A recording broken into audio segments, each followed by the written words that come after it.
Welcome to JIT institute of science. Students, हमारे education का वो पड़ाव जो अंतिम माना जाता है, हालांकि हमारे जिंदगी का वो पड़ाव होता है जहां से हम अपना कैरियर का शुरुआत करने वाले होते हैं। एंड ऑफ क्लास 10, जिसको मैट्रिक या मैट्रिकुलेशन से जाना जाता है, वो बोर्ड के तौर पे भी जाना जाता है। आप एक नेशनल बोर्ड से बिलोंग करें या एक स्टेट बोर्ड से, आफ्टर बोर्ड आपके पास 3 ऑप्शन होता है। वो होता है आईए, आईकॉम, आईएससी।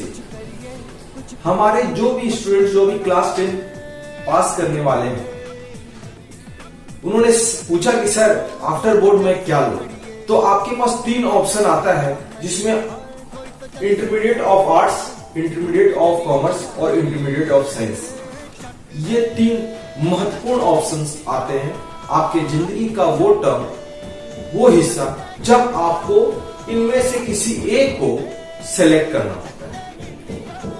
अत्यधिक स्टूडेंट्स को मैंने ये देखा है कि वे दूसरों को फॉलो करते हैं, यानी कि जो स्टूडेंट्स साइंस ले रहे हैं तो अत्यधिक वो दूसरे को देखकर वे भी साइंस लेते हैं।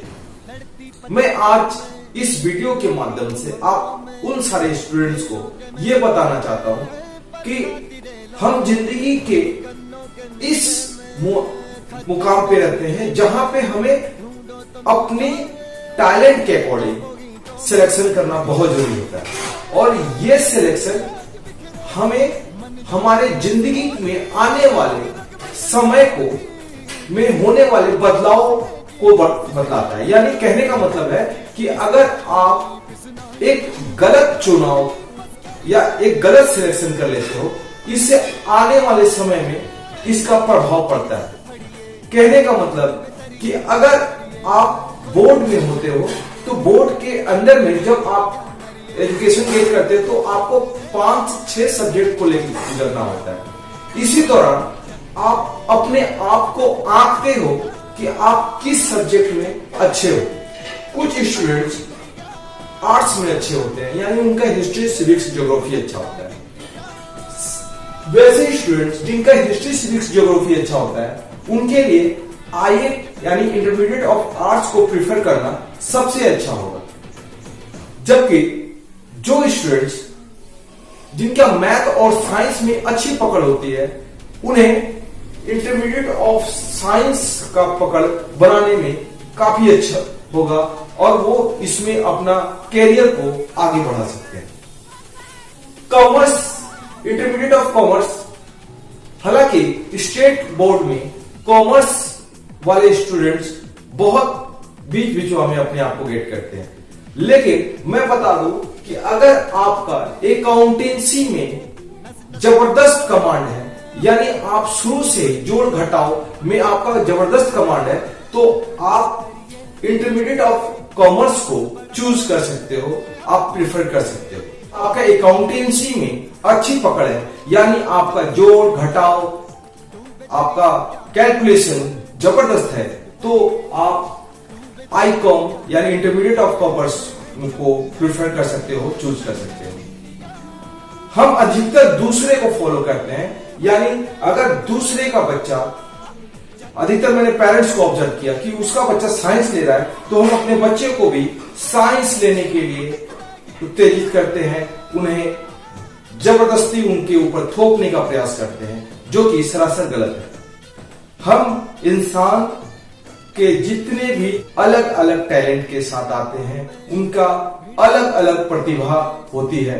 अगर अपना सही रास्ता चूज नहीं कर पाते तो क्या होता है कि वे आने वाले समय में पूरी तरह सफल नहीं हो पाते। कुछ स्टूडेंट्स बोला कि सर अगर मैं आईएससी ले लेता हूं तो इसके आगे क्या स्कोप है, तो मैं बताना चाहता हूं कि अगर आप इंटरमीडिएट ऑफ साइंस लेते हो तो इसके बाद आप बहुत सारे लाइन यानी बहुत सारे रास्ते आपके लिए खुले होते हैं।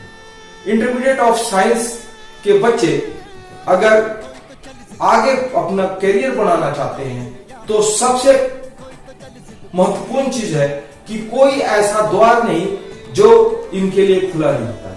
हालांकि आईएससी यानी इंटरमीडिएट ऑफ साइंस में आप पे डिपेंड करता है कि आप करियर किस ओर बनाना चाहते हो। जो स्टूडेंट्स इंजीनियरिंग में लाइन बनाना चाहते हैं वे बैचलर इन इंजीनियरिंग में अपना करियर बनाना चाहते हैं तो वे प्योर मैथमेटिक्स यानी intermediate of science in mathematics choose करें।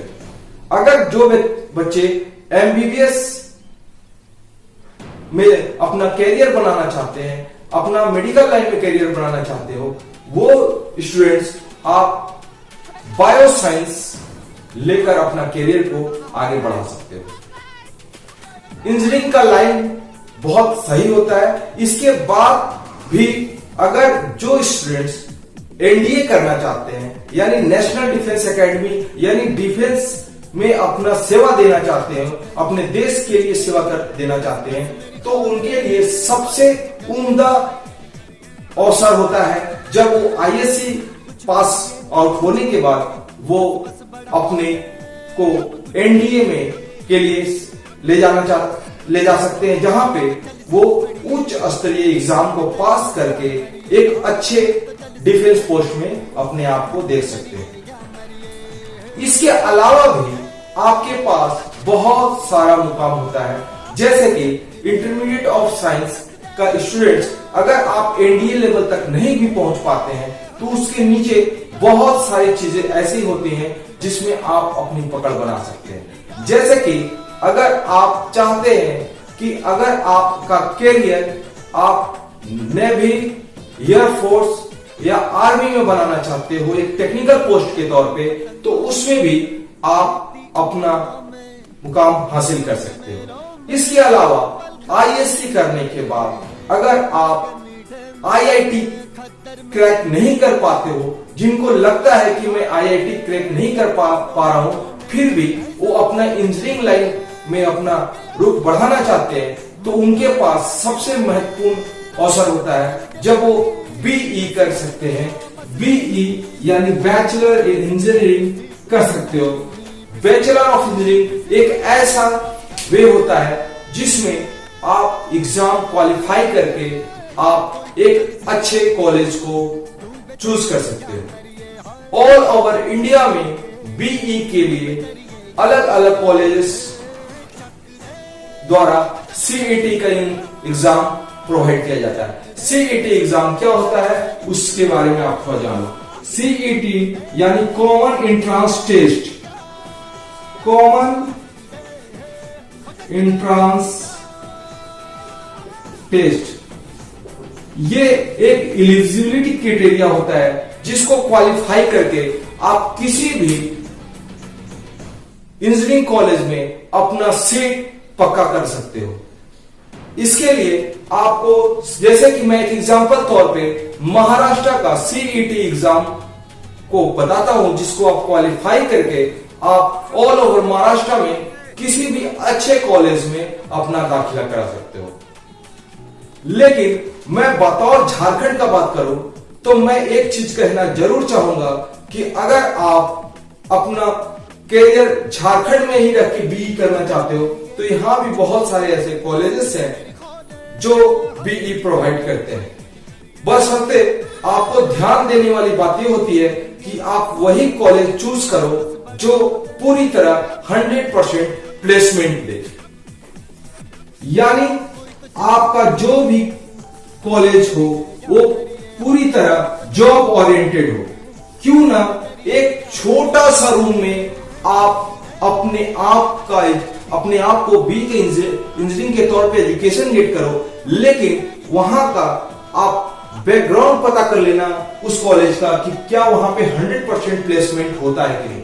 अगर उस जगह 100% प्लेसमेंट नहीं होता है तो ये समझ लो कि आप कभी भी सक्सेस नहीं हो पाओगे। बतौर कॉलेज खत्म होने के बाद आपको डोर टू डोर बहुत सारी कंपनियां विजिट करनी पड़ेगी फाइल लेकर, और फिर जाके किसी एक कंपनी में आप शुरुआती दौर पे कम पैसे पे आप अपनी स्किल को डेवलप करके फिर आप दूसरे कॉलेज में दूसरे कंपनी में अपने आप को अप्रोच कर सकते हो। तो इस पे मैं दूसरे वीडियो बनाऊंगा। तत्काल मैं इतना ही आज के वीडियो पे करता हूं। अगर आपको लगता है कि इस वीडियो पे मैं आगे कुछ बताऊं तो आप मुझे कमेंट करना ना भूलें।